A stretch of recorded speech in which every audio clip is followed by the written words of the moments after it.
Alors, il nous reste 20 minutes, ça fait 5 minutes chacun, c'est énorme. Énorme, c'est trop même peut-être. Alors, qui veut Édouard, tu avais demandé la parole. Il faut que tu répondes à toutes les questions qui t'ont été adressées. Je ne voulais que réagir à un propos qui était tenu. Donc, en réalité, le débat d'aujourd'hui est fort intéressant. Après, on a regardé sur les restructurations, quelles conséquences, comment on anticipe, formation, pas formation, politique industrielle au niveau national, européen, etc. Mais en réalité, lorsqu'on regarde l'évolution, pas uniquement de la France et de l'Europe, l'évolution même de l'économie en général, quel est le problème qui se pose à nous? C'est le capitalisme contre la démocratie. C'est ça le vrai débat de fond. Capitalisme contre la démocratie. Pourquoi on essaie de faire baisser le recours aux experts, le droit des organisations syndicales, des représentants des travailleurs, etc. C'est parce qu'effectivement, il faut arrêter que ce corps intermédiaire arrête de nous emmerder, nous capitalistes qui savons ce qui est bon pour nous. Donc arrêtez de nous emmerder. Lorsqu'on pose le débat, je ne sais pas si vous avez un peu suivi, en décembre dernier, la Commission européenne s'apprêtait à reconnaître de facto le statut d'économie de marché à la Chine. Donc la Commission allait dire la Chine est une économie libre et non faussée. Ah ah, je m'éclate de rire. Enfin, même eux, ça les a... Et justement, les juristes, parce que j'aime bien les juristes, mais jusqu'à un certain niveau. C'est intéressant, mais c'est le politique qui doit prendre la main. C'est le politique qui doit... C'est aussi... Non, mais je suis sûr que vous êtes adorable, mais c'est pas le propos. Je disais simplement que les juristes de la Commission européenne ne voulaient pas, mais j'imagine que vous sortez tous des mêmes écoles, non? Non, excusez-moi. Ne voulaient pas. Non, mais c'est mon côté taquin là. Ne voulait absolument pas que le Parlement européen se saisisse de ce débat-là, parce qu'il nous disait à nous, élus du peuple. Mais vous n'avez rien compris, vous ne connaissez rien en droit international, c'est écrit dans les traités de l'OMC. On ne peut pas faire autrement. Eh ben, j'ai dit, je m'en fous des traités de l'OMC, des accords de l'OMC. Moi, ce que je regarde, c'est quel est l'intérêt de l'Europe, des travailleurs, de notre économie, etc. Et le résultat des courses, on a gagné le débat politique. On a gagné le débat démocratique. Et là, nous sommes en train de finaliser, effectivement, les conditions dans lesquelles on pourrait dire que sur tel et tel secteur stratégique, enfin, tel et tel secteur économique, la Chine, on peut dire qu'effectivement, elle respecte nos règles. On va, y compris, introduire dans les prochaines semaines une négociation sur comment on modifie les instruments de défense commerciale et en sortir de la règle du droit moindre, qui était une fumisterie complète, qui était adorée par tous les capitalistes du monde, parce qu'en réalité, ils payaient peanuts. Là, on va vraiment, s'il y a, concurrence déloyale, eh bien, ils paieront le vrai coût de la concurrence déloyale. Alors après, effectivement, la question de fond, et ça répond en partie, pas complètement, à ceux d'Alstom, c'est que là aussi, j'entends au niveau parlementaire, pas uniquement au niveau européen, de tous bords, que ce soit le Conseil, la Commission, y compris certains parlementaires, mais est-ce que c'est vraiment le rôle de l'État de construire des trains ? Est-ce que c'est vraiment le rôle de l'État de transporter des voyageurs ? Est-ce que c'est le rôle de l'État de construire des voitures, etc., des éoliennes, etc. Mais en réalité, c'est quoi le rôle de l'État ? Si on en croit certains économistes très libéraux, le rôle de l'État, ça doit être uniquement un rôle régalien. La justice, la défense, même pas l'éducation, la santé, et encore. Parce que la santé, ça...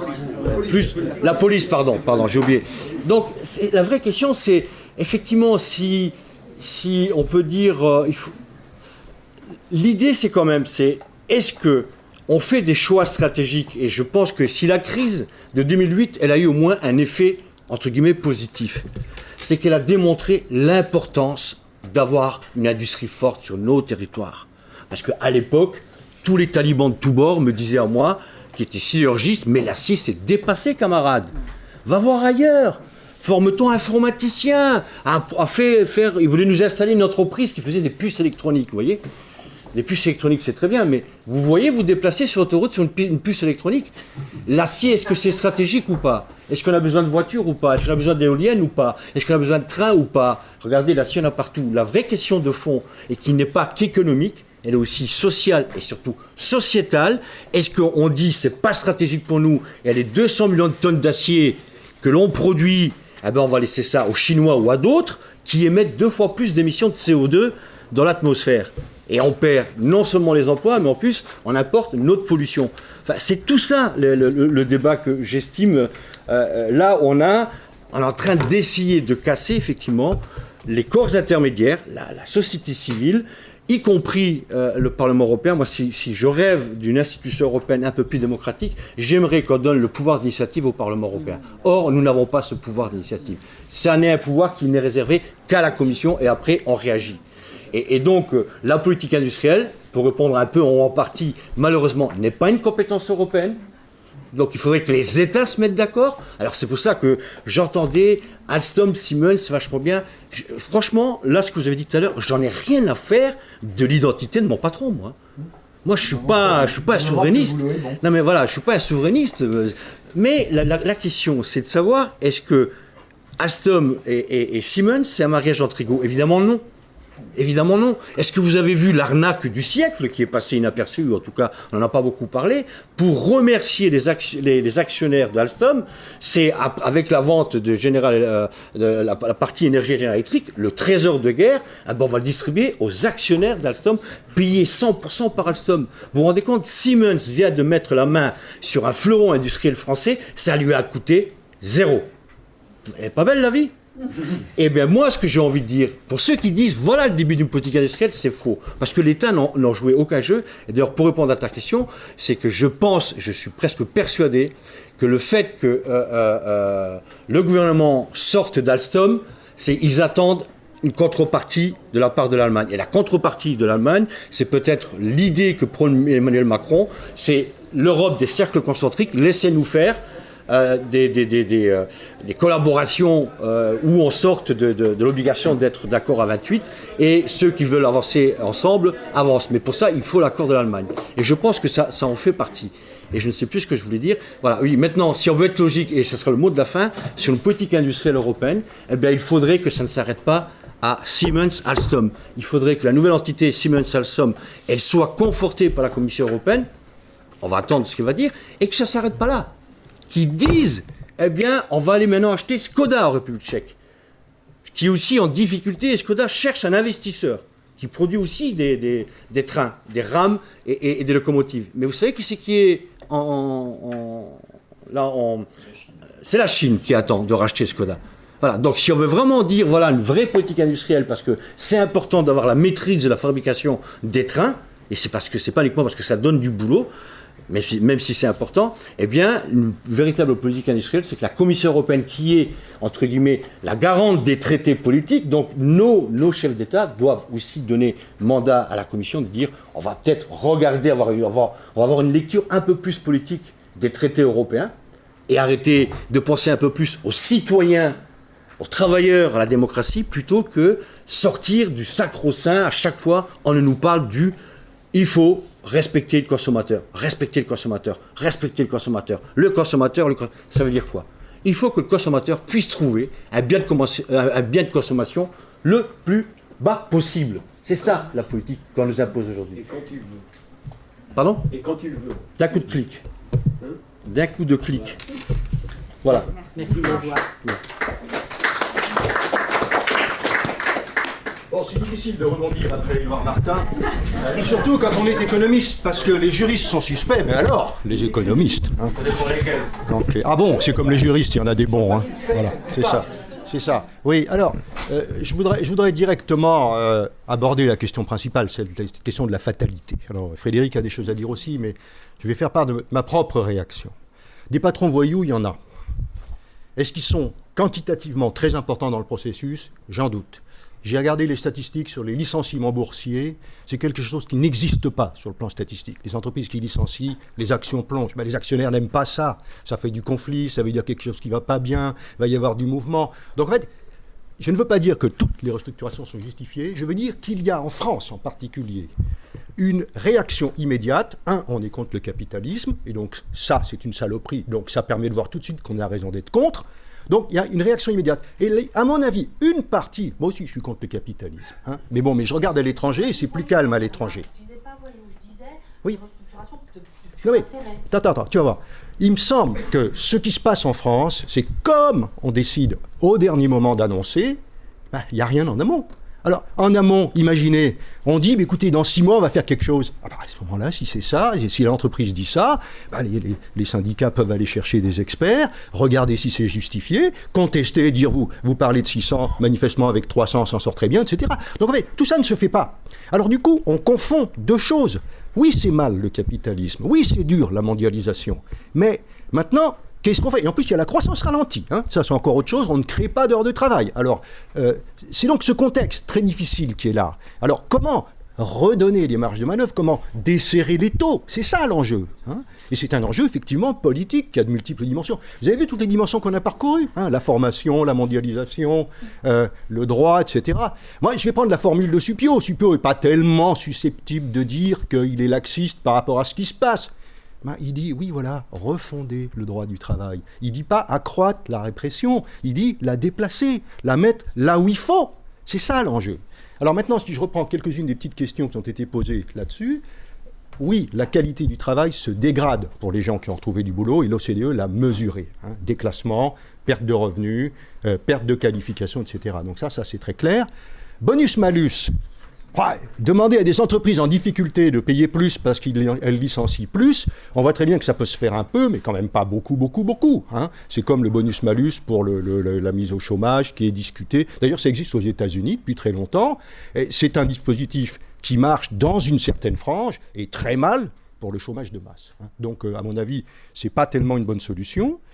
Autre chose, donc, bien sûr, la formation. Alors, on a entendu parler de la formation, on dit on est mal formé, il faudrait être mieux formé, etc. Oui, mais attention, la formation, c'est pas comme des épinards qu'on mange et ensuite on est plus fort. Hein.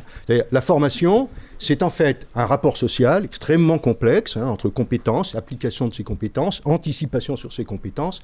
Et donc, en fait, ça suppose au moins autant d'accompagnement que d'efforts de formation. C'est pour ça d'ailleurs qu'on voit très bien que tout ça, ça plafonne. Les entreprises, elles ne sont pas du tout en train d'augmenter indéfiniment leurs dépenses de formation. Elles ont plafonné ça. Peut-être aussi parce qu'elles se disent qu'elles trouvent un Roumain moins cher et finalement compétent. Hein. Elles jouent sur beaucoup de choses. En tout cas, prendre la formation en disant c'est une vraie difficulté en France, je suis d'accord. Prendre la formation en disant c'est le levier principal, pas tout seul. Drôlement pas tout seul. Hein. Et notamment avec les territoires, etc. Donc, vous voyez, tout l'enjeu, c'est de desserrer un étau, et dans lequel, finalement, les pratiques françaises ne sont pas tellement les plus recommandables. Hein. Et justement, dans d'autres pays où on voit des anticipations réelles qui sont faites, on discute un peu mieux sur toutes ces questions. Et à ce moment-là, bien sûr, on peut plaider en faveur d'un freinage de la mondialisation, d'une accélération de la croissance. Vous êtes sûr, c'est l'accélération de la croissance avec l'écologie et tout ça, là, il faut continuer à tirer l'arigot. À mon avis, il y a des logiques de partage du travail qui doivent être mises en route, etc. Donc, je voudrais ici simplement remarquer que la question des patrons voyous, c'est quand même seulement une partie, c'est même pas la partie émergée de l'iceberg, c'est une petite partie de la partie émergée de l'iceberg. Frédéric ? Oui, je voudrais simplement répondre à 2 questions. Je pense que ça répondra à quelques autres en même temps, enfin du moins essayer d'y répondre. Je voudrais répondre à l'intervenant qui a dit « et si les changements ne sont pas nécessaires ?» Non, c'était un intervenant là-bas qui... Mais non, ça c'est toi, tu étais intervenu... Toi, tu es intervenu sur « faut-il interdire certaines restructurations ?» Hein, mais c'est... Je voudrais insister dans ma réponse sur le fait qu'il n'y a pas de réponse a priori à ça, et c'est ça qui permet de construire quelque chose. Pourquoi il n'y a pas de réponse a priori à ça? Parce que le bien commun, ce n'est pas une donnée immanente. Est-ce qu'il faut faire ou tel changement? Ce n'est pas dit à l'avance. Donc, ce qu'il faut construire, c'est des possibilités d'organiser des controverses outillées, productrices de résultats et de décisions sur les changements à faire. C'est ça la clé d'entrée. Parce que sinon, on va tomber sur le fait que changer pour perdre, si vous permettez, je préférerais garder. Bah oui, tous. Hein, tous dans la salle, partout. Bon, ça c'est la première chose. Alors, qu'est-ce que ça veut dire? Ça veut dire qu'on a besoin d'éclairage, hein, et on a besoin que les intérêts qui sont en jeu soient défendus. Mais tous les intérêts ne sont pas les mêmes, ils n'ont pas tous le même poids, les décisions sont pas... Chacun n'a pas la même part dans la décision, etc. C'est ces dispositifs qu'il faut construire. Honnêtement, là-dessus, on a raté le coche il y a 40 ans. Hein, Dominique l'a dit, on avait fait un truc, l'accord national interprofessionnel de 1969 sur la sécurité de l'emploi, c'était un petit bijou, je vous invite à le relire, c'est magnifique. Bon, on ne l'a pas appliqué. Et derrière, on a dit codétermination, cogestion, ça c'est la cogestion du capitalisme, on n'en veut pas. Bilan des courses, les gens qui ont des dispositifs solides d'anticipation et gestion des restructurations, ils sont, et il y a des défauts dans ces pays-là, notamment dans le premier que je vais citer, ils sont en Allemagne, ils sont au Danemark, ils sont en Suède, ils sont en Finlande, bref, ils sont dans tous les pays où vous avez des représentants des salariés dans les conseils d'administration des entreprises de 20 personnes en Suède. Pas 5000, 20. Ça ne leur pose pas de problème. Bon, j'insiste pas là-dessus, mais quand même, on a raté un coche, et puis ça fait 40 ans qu'on court derrière. Et ça fait 40 ans qu'on court derrière les dispositifs qu'on aurait dû mettre avant en place, et puis qu'on a mis après, et comme c'est après, c'est moins efficace, puis les gens ont fait autrement, etc. C'est quand même un peu ça le bilan des restructurations à la française. Bon. Alors, deuxième point, qui est relativement lié à ça dans mon esprit, est-ce qu'il n'y aurait pas eu une ampleur nouvelle des restructurations depuis 1970 ? Bon. Qu'est-ce qu'on fait des 4 millions de paysans qui ont disparu entre 1950 et 1970 ? Ils ont perdu leur boulot, ils ont perdu le sens de leur vie. Pour regarder les évolutions qualitatives, lisez Henri Mandras. C'est incroyable ce qu'ils ont subi. Mais on ne les voit pas comme des restructurés. C'était des vieux paysans qui appartenaient à l'ancien monde, tout ça, le progrès passait là-dessus, quoi. Bon, si vous mettez les paysans dans la balance, en France, il n'y a pas plus de restructurés depuis 70 qu'il y en a eu entre 50 et 70. Et je remercie Marie-Laure Morin d'avoir rappelé que l'ancien L122-12, je ne sais plus comment il s'appelle maintenant, a été produit en 1928. Pourquoi en 1928 ? Parce qu'en 1928, il y avait des tas de transferts d'activités entre entreprises. Et que, oui, il fallait faire quelque chose, donc on a régulé. Je ne crois pas que les mutations d'aujourd'hui soient plus intenses qu'elles n'ont été à la fin du 19e siècle, dans les années 30, etc., etc. Ceci étant, on a un vrai problème. Un jour, j'ai cherché. Bon, je n'ai pas les moyens d'un vrai chercheur. Je n'ai jamais trouvé de série statistique là-dessus, donc on discute un peu dans le vide. Mais des séries statistiques sur les licenciements, les mouvements, les machins, ça n'existe pas. Donc voilà, si quelqu'un en a, il y a un sujet de recherche, là, c'est vraiment tout à fait impressionnant. Dernier point, je souscris à ce que dit Philippe Morvanou quand il dit « Depuis un bon moment, on dérégule quand même le droit du travail ». Ok. Mais il faudrait quand même qu'on se pose la question, pourquoi ? Pourquoi c'est si simple ? On a construit un dispositif qu'on a utilisé comme une ligne Maginot. Et le sort des lignes Maginot, elle est connue. Alors, quand on l'a construit dans les années 80-90, on était en septembre 39. Maintenant, on est plutôt en juin 40. C'est pas la même situation, on est d'accord. Et ça va continuer.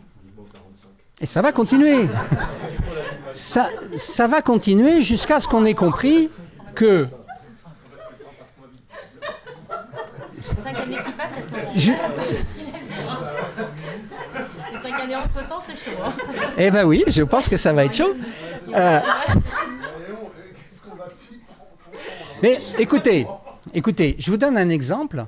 J'étais invité, parce qu'à l'époque, je pilotais le pôle licenciement restructuration de Sanac, j'étais invité à un petit déjeuner avec le ministre du Travail de l'époque et toute une série de gens qui représentaient des intérêts contradictoires sur la question. Et l'objet du petit déjeuner, c'était est-ce qu'on maintient quelque chose qui, à mon avis, on aurait dû maintenir, parce que c'est un principe démocratique important, la nécessité qu'il y ait un accord entre le secrétaire du CE et le président du CE sur l'ordre du jour. Bon.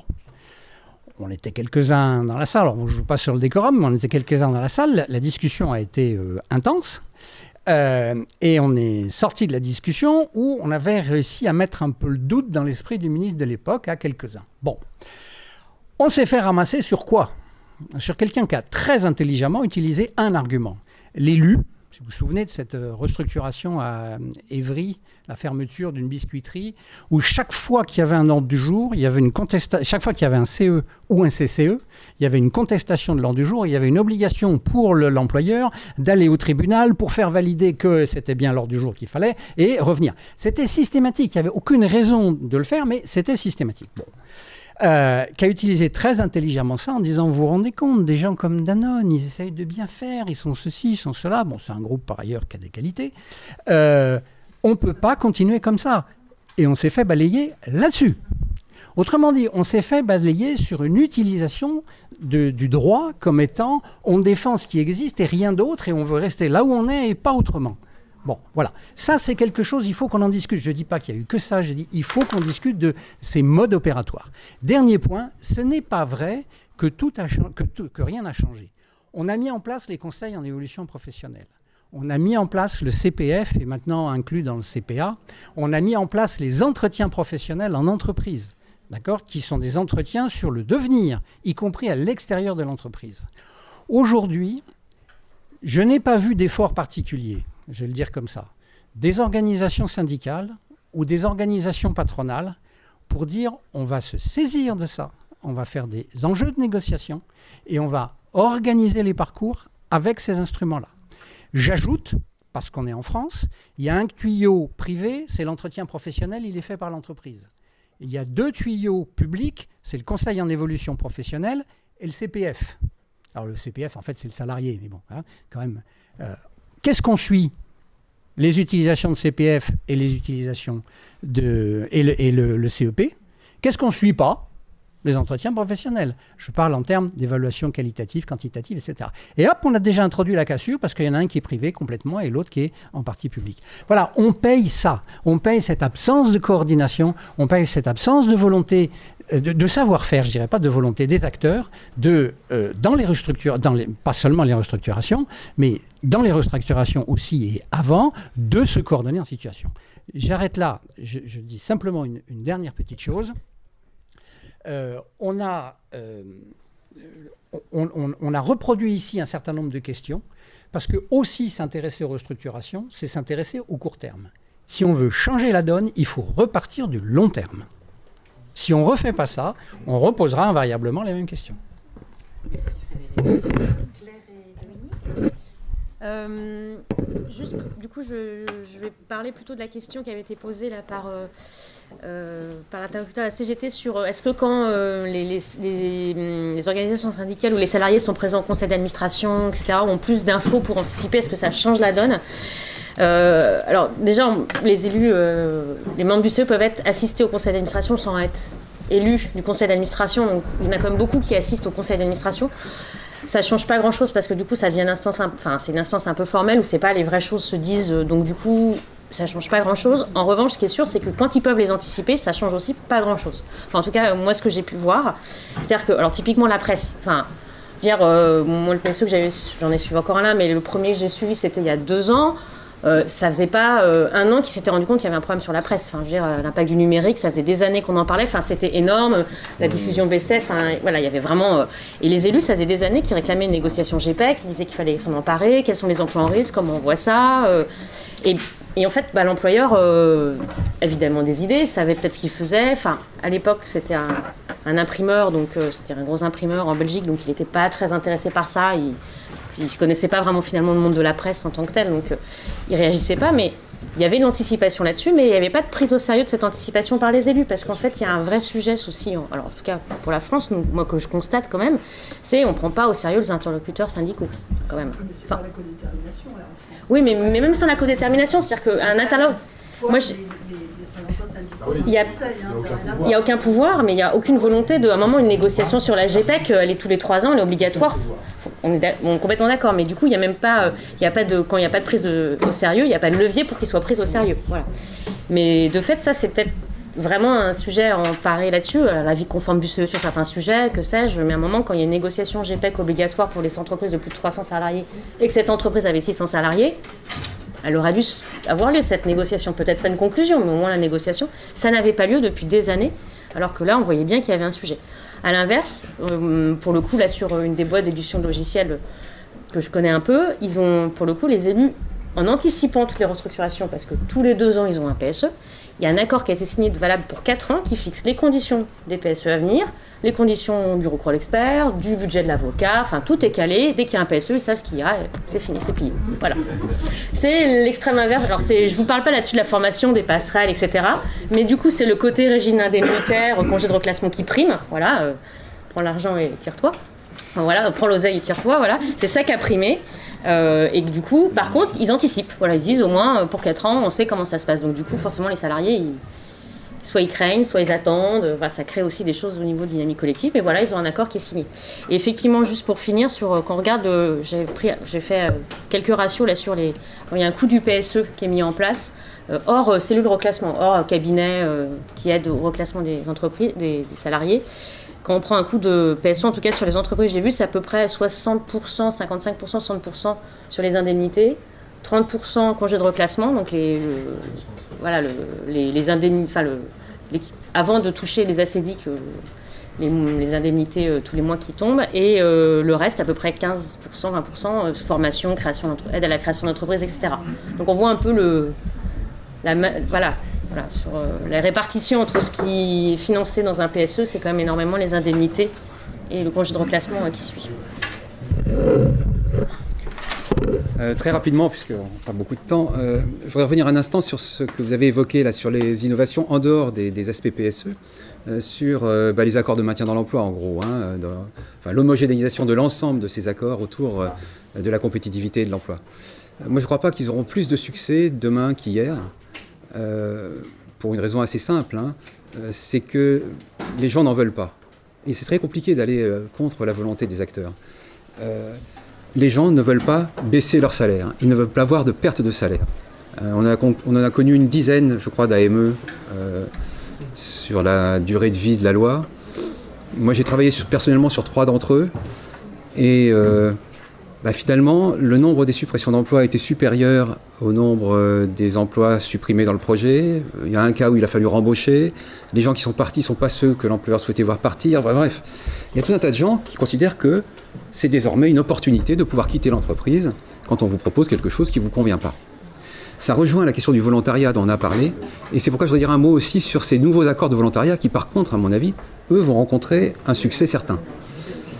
Donc cette fameuse rupture conventionnelle collective. Alors il ne s'agit pas de rupture conventionnelle en fait, il s'agit bien de mettre en œuvre des plans de départ volontaire pour motif économique. C'est le sujet, bien entendu. Même si le motif économique n'est pas repéré en tant que tel par le Code du travail. Et peut-être même surtout d'ailleurs. Là, il y a quand même une vraie évolution, une petite révolution je dirais, puisque pour la première fois, des partenaires sociaux vont pouvoir signer un accord qui permet de déroger à des règles d'ordre public, celle de la rupture de contrat de travail pour motif économique. Donc c'est quand même une évolution. Elle est inscrite dans le Code du travail, en tant que telle. Elle est décrite dans le Code du travail, elle est encadrée. On n'est pas sur de l'accord collectif, on n'est pas sur de la négociation. On est sur un dispositif posé par la loi qui dit, voilà, il y a l'administration qui contrôle, etc. Là non, on est véritablement on donne aux négociateurs les clés de ce qui, en cas de licenciement pour motif économique, est défini par la loi, autrement dit, la responsabilité de la sauvegarde de l'emploi. On dit, vous devez faire en sorte qu'il y ait une information du comité d'entreprise, vous devez faire en sorte qu'il y ait des mesures d'accompagnement au reclassement, mais il n'y a pas de contrôle au-delà de ça. Je voudrais répondre sur ces 2 points. Alors, excusez-moi, mais je vais prendre une casquette juridique un tout petit peu technique. Sur ce que vous venez de dire, les plans de départ volontaire, il y avait une jurisprudence de la Cour de cassation qui les avait validés. Oui, bien sûr. Donc, dire qu'on déroge à la loi sur le licenciement économique, quand on a fait la rupture, quand on a institué la rupture conventionnelle individuelle, on dérogeait aussi à la loi sur le licenciement individuel. Pareil, si vous le voulez, on a créé un autre mode de rupture, ce que la loi peut parfaitement faire. Oui, bien sûr. Sur un accord individuel, sur un accord collectif d'un accord, sur un accord individuel de côté. Donc, du point de vue de la technique juridique, c'est exactement le même mécanisme. Alors, moi, je ne suis pas juriste, si vous voulez. Ce qui est vrai, mais encore que là, l'administration du travail sera informée, ce qui est vrai, c'est que depuis 1945, le contrôle de l'emploi appartient à l'État et à l'administration du travail. Bon, et c'est peut-être là que si vous voulez introduire dans un domaine qui relève théoriquement du contrôle de l'État, introduire des ruptures conventionnelles, c'est peut-être de ce point de vue-là qu'il peut y avoir effectivement un saut qualitatif. Sur le plan des accords, j'aimerais que vous ayez raison sur ce que moi j'appelle les accords compétitivité-emploi. Mais attention, dans les entreprises dans lesquelles il faut un accord majoritaire pour conclure ça, s'il n'y a pas l'accord majoritaire et que l'employeur le veut quand même, il pourra faire un référendum à l'initiative de l'employeur dès lors qu'il y a une seule organisation minoritaire qui ne s'y est pas opposée. Hein, ça, c'est écrit dans la loi. Donc, autrement dit, il y a un moyen de référendum à l'initiative de l'employeur. Et dans les entreprises où il n'y a ni conseil d'entreprise, ni dans les petites entreprises, vous allez avoir ces accords qui pourront être par référendum et qui auront cet effet-là. Et moi, c'est dans les PME que je crains le plus. Parce que c'est par la voie du référendum. Oui, dans les petites entreprises, oui, c'est possible, bien sûr. Du fait de l'introduction du référendum, il y a un changement. D'accord, mais c'est autre chose là du coup. Hein. C'est le fait que désormais, effectivement, hein, c'est un autre champ. Il y a une possibilité où il n'y a plus le verrou de l'accord. J'entends ce que vous dites quand il y a le verrou de l'accord, parce que effectivement, les partenaires n'en veulent pas. Mais à partir du moment où le verrou de l'accord est fragilisé, il y a une possibilité de rappel par référendum, à ce moment-là, ça change toute la problématique. Oui, mais alors ça, c'est pas seulement sur ces accords, mais sur l'ensemble des dérogations possibles hein, aux différentes dispositions des conventions collectives, notamment. Oui, non, ça devient trop technique. On refera un point là-dessus. Le droit du travail proscrit les prises d'otages collectives au-delà de 17h10 le week-end, donc je passe le micro à... Ah ben non, tu l'as déjà. Mais tu renonces à, tu veux dire un mot de conclusion ? Non, parce que, enfin, à cette heure, bon, alors, juste un mot, je pense qu'il y a peut-être les prémices d'un consensus vers une politique industrielle, puisque même les pays traditionnellement très libéraux, comme les États-Unis ou le Royaume-Uni, commencent dans leur discours politique à évoquer, notamment le dernier discours de Theresa May, une politique industrielle. Mais je crois qu'à cette heure-ci, il est plus raisonnable. Alors, je suis à la disposition de seconder des questions individuelles, mais je ne veux pas vous prendre tous en otage. Je laisse Dominique conclure. Écoutez, mille merci. Moi, j'ai trouvé que c'était, enfin, toutes les deux, on a trouvé que c'était très intéressant. On va vous demander vos PowerPoint, vos références, ouvrir sur le site de l'IRISO un site spécial, un point spécial pour mettre tout cela. On voudrait faire donc une assez grosse après-midi, disons, certainement le 13 ou le 14 février. On se cale sur les contraintes des uns et des autres. Mais on a de toute façon toutes vos coordonnées, donc on vous refera signe sans aucun problème. Et merci beaucoup de votre présence et à bientôt.